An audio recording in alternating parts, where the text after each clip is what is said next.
Hi, these comments are for AM, and I am Michael from OTC, OnlineTOEFLCourse.com. Happy New Year 2021, and as always, you're diligently working on improving your speaking proficiency. Can you do me a favor? Today, maybe at social media or maybe by email, can you tell some other people about my course? You can just say, hey, my TOEFL mentor is grading my speaking practice test right now, and then you can put a link. You can put OnlineTOEFLCourse.com. All right, thank you. And anybody at YouTube watching the video, please subscribe to my channel. All right, let's get started. So you're doing a TOEFL integrated speaking practice. I have the rubrics here. I have your speaking practice test. So let's listen to how you responded to this. So this is about subsurface locomotion. So it sounds like it's either speaking task number maybe 3 or number 4.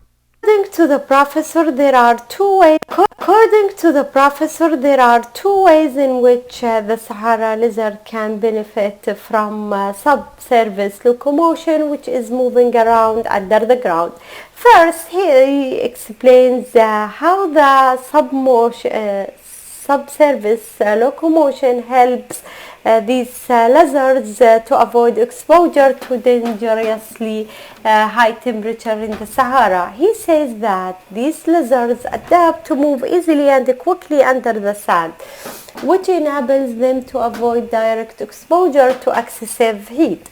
Second, he describes how these lizards can easily catch their prey when they move underground, and if there is an insect, for example, in the sand, it would produce subtle vibration that can be easily detected by the lizard that move under the sand, and that result in catching their tiny insects within seconds and by surprise. According to the Yes. This is a good example here. I like how you're speaking continuously. You do pause, but you have a pretty good, what I call speech is fluid and sustained.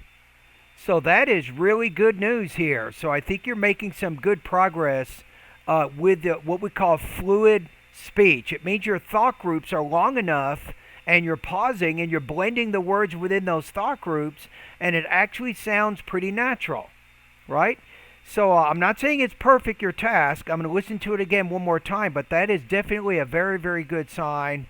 My first impression is I think I'm going to say probably around 25 to 27 points, I think, is where you are right now. I think this is very, very strong response.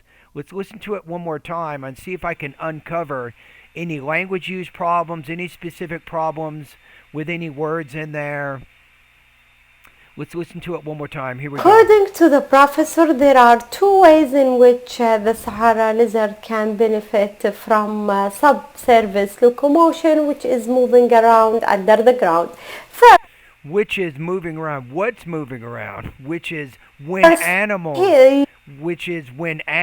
are moving underneath the ground, right? So you probably can be a little more complete in what you're saying there. He explains how the subsurface locomotion a little bit of problems there with your pacing. Helps these lizards to avoid exposure to dangerously high temperature in the Sahara. He says that these lizards adapt to move easily. Maybe say these lizards can move easily, explains the professor, because so be careful you're not using your voice markers always in the beginning of your sentences when you're summarizing that information. You want to show a little bit more syntactic variety there.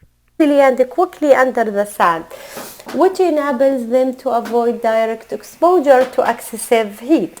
Second, he describes how these lizards can easily catch their prey when they move underground, and if there is an when they move. And this is where your pacing gets really natural. You're really picked up and you got a little faster here. This is good.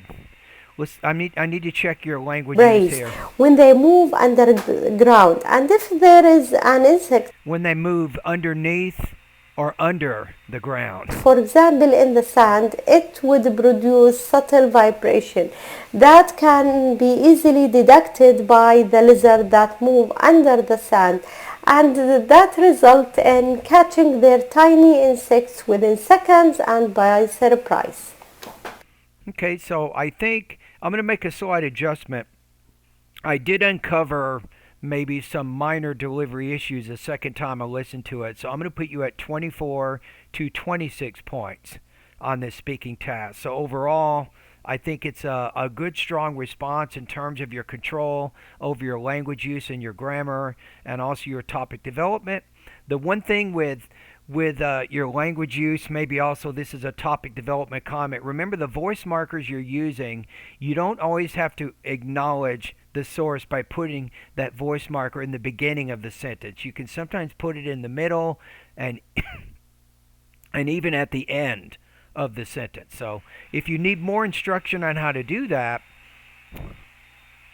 go over to my online course to the speaking section and then click where it says TOEFL Integrated Speaking Strategies, that particular lesson, right? And then when you look in there, go to this particular task, TOEFL Integrated Task for Model Response, right? And then you can see how I place those reporting verbs at different parts of the sentences as you see the model response there. So I think that might be helpful. So with delivery, I think I like how you're speaking quickly, fluidly. I don't think you have 100% what we call fluid and sustained response, but you're probably around 80-85%, which is pretty good. So you can still make some improvements in that area also. So if you want to work more with fluidity, as it says in the ETS speaking rubrics, you can study my lessons. They're called thought groups and blending, pronunciation lessons 41 through 44. All right, thank you.